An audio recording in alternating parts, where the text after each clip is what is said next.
Hey guys, pretty early in the morning here for me because I have a pretty busy day and I want to knock a couple videos out before I get started. So I'm running on about 2 cups of coffee this morning and I have busted into my hilarious shirts again, which I find it actually funny for this video with the shirt I'm wearing because we're about to spend the next 15 minutes talking about herbs and health. But anyway, the goal today, like I said, is to knock out a couple of videos, drink entirely too much coffee, and hopefully teach you something along the way. But when I first started to sit down and think about this one and plan it out, right, my first question was, when was the last time we actually stopped and thanked our heart? I mean, seriously, not worried about it, not checked our blood pressure, not wondering if your cholesterol was too high, not had your doctor check something out, just stopped and appreciated it, right? Because while I've been sitting here planning and drinking my coffee this morning, my heart hasn't stopped beating one time. If it has, you're not seeing this video right now, but it didn't ask for a day off. It hasn't asked for a break. My heart's not headed on vacation. And my heart really is not even asking for another cup of coffee because I'm at that point where I've got the buzz, so another cup might actually send me over. So it kept doing exactly what it was designed to do, beat after beat, hour after hour, day after day. And honestly, I don't think we appreciate that enough, really, in our everyday life, right? So over the last several videos, we've been exploring the nervous system together, right? So we talked about Tulsi, blue vervain, skullcap, passion flower, valerian root. We talked about milky oats a while back. That's the oats video. Motherwort came into play. And hopefully by now you've started noticing something, right? The body doesn't work in isolated pieces.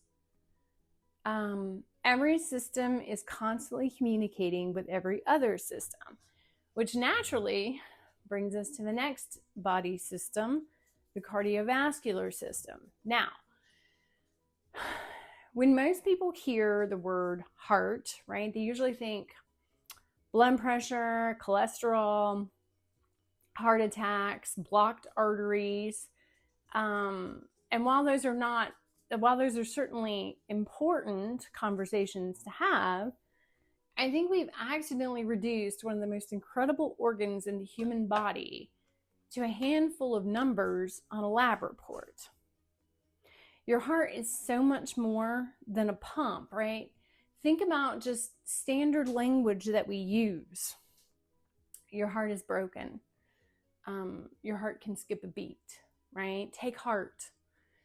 She has such a big heart, right? So across cultures and throughout history, people have instinctively connected the heart with emotion, right? And maybe that's because, well, everybody has experienced it to some degree, right? When you're startled, your heart races, right? When you're excited, your heart races. When you're nervous, your heart races, right? When you're grieving, you can feel that intense pressure and actually the pain within your chest, right? In fact, medicine even recognizes a condition called broken heart syndrome, where an intense emotional or physical event can temporarily affect how your heart functions. It's uncommon, but it's a powerful reminder that what we experience emotionally can have real physical effects on the body. And that's one of the reasons I wanted to move into the cardiovascular system after the nervous system, because these systems are constantly talking to each other, right? To the point sometimes they can make you a little loony. So let's meet today's plant. So today's plant is Hawthorn. And I think that's like Crataegus is the botanist's name. But anyway, So we've got leaves and flowers in one jar, right? And one of the questions I hear all the time, what part of Hawthorn do we use? And well, the answer is pretty much everything above the ground. So leaves and flowers in this jar, and many traditional Western herbalists especially value these parts of the plant, and many modern studies have focused on extracts prepared from the leaves and the flower, and they are usually harvested together in the spring while the tree is flowering. Kind of got an earthy smell to them. And then later in the year, we get these beautiful berries. And when they're on the vine, they're bright red, very easy to recognize.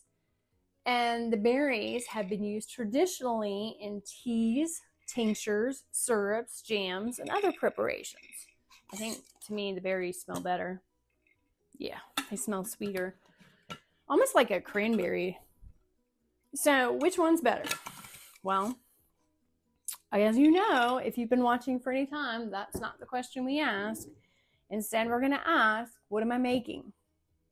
So, what tradition am I following? What part of the plant do I actually have available, right? So if you don't have any berries and all you have is leaves and flowers, well, guess what you're using? And that is a difference, right? When we change the question, we're learning to think about the process. If you have berries available and you want to make some jam, make Hawthorn jam.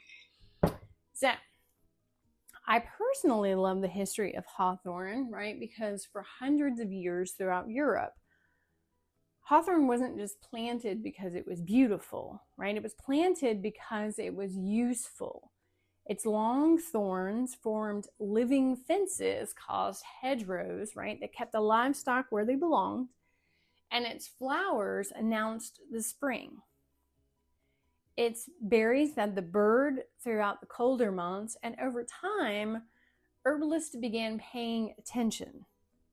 So generation after generation observed this plant, shared what they learned, right? And passed it on to the next generation, right? Which is something we kind of forgot to do along the way, is passing to the next generation. And that's how traditional herbalism grew. Not through one scientific paper, right? But through centuries of careful observation. Were there accidents? Absolutely. Were there formulations with intent? Absolutely. But for the most part, they were just paying attention. Now, historically, Hawthorn has been described as a heart tonic.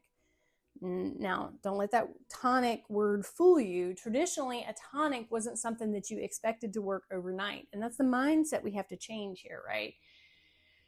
It was something herbalists thought of as supporting normal functions over time.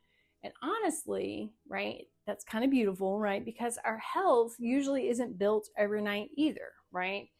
It's built one meal at a time, one walk at a time, one night's sleep at a time, right? And overall health change is based on one good decision after another. Small choices with repeated consistency, right? Anybody can starve themselves for 3 weeks and, lose a bunch of weight, but over time, that's really not good for you, right? So now imagine someone walks into my kitchen and they point to these and ask, are they good for the heart? Well, as I've always said, my answer is going to surprise them. I'm going to say maybe, right? Because before I recommend any herb, right now I have a whole shelf of cardiovascular herbs down here, we have to understand the person. Have you talked to your healthcare provider about your heart? Are you taking any heart medications? What are your actual goals for your heart, right? And this is where the conversation begins, not with the herb, right? Because again, anybody can rattle off memory, but true herbalists start with the person and with purpose, right? So one of the biggest lessons I hope people continue to learn from my channel is that herbalism isn't about finding the right plant. It's about asking better questions so you formulate better to help the individual, right? Because what works for me might not work for you. So Like every medicinal herb, hawthorn deserves respect because it may interact with certain medications used for heart conditions or blood pressure. It's important to speak with your healthcare provider before using it if you have a diagnosed cardiovascular condition or you're taking any heart medications, right? Again, we have to learn when not to take herbs. Just because the crazy lady on YouTube says they're okay does not mean they're okay. So let's make sure we do our own research, right? So what do I hope you remember from today's lesson? Well, honestly, I hope it isn't simply that hawthorn has been traditionally used for cardiovascular support. I hope you remember to appreciate your heart, that incredible muscle that has worked every second of your life without asking for recognition. I hope you remember that herbs have traditionally been one part of supporting health, but not the whole story of your health. And I hope you remember that herbalists don't just study plants, they're people watchers. And over the next few lessons, we're going to continue exploring the cardiovascular system together. We're going to meet garlic and hibiscus and rose, and we'll learn how herbalists think about cardiovascular formulations, right?